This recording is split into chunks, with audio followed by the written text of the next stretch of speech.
এবারের ঈদে মুক্তি পেয়েছে জনপ্রিয় চিত্রনায়িকা পূজা চেরি আদর আজাদ অভিনীত লিপস্টিক।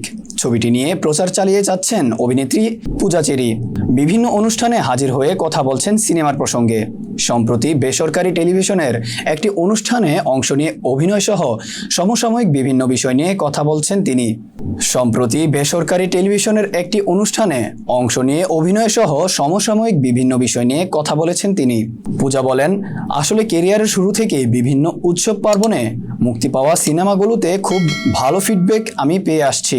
এখনো পর্যন্ত সবার খুব প্রশংসা পাচ্ছি। দিন যতই যাচ্ছে অভিনয় দক্ষতাটা আরও বাড়ানোর চেষ্টা করছি, যদিও আমি অতটা ভালো পারি না, কিন্তু চেষ্টা করি। অভিনেত্রী বলেন, লিপস্টিক ছবি নিয়ে একজনের কাছ থেকেও নেতিবাচক মন্তব্য পাইনি। পোড়ামন 2-এর মতো লিপস্টিকও ধীরে ধীরে হিট হতে পারে, শুধু একটু ধৈর্যের বিষয়। লিপস্টিকে জায়েদ খানের অভিনয় প্রসঙ্গে পূজা বলেন, তার সঙ্গে অভিনয় করে ভালো লেগেছে। তিনি খুবই ভালো মানুষ। ভালো, এবার হলে গিয়ে সিনেমা দেখা হয়নি, ব্যস্ত আছি। লিপস্টিকের জন্য হলে হলে দৌড়াচ্ছি। সামনের ঈদে মুক্তির অপেক্ষায় আছে মাসুদ রানা, ওটা নিয়ে ব্যস্ত আছি।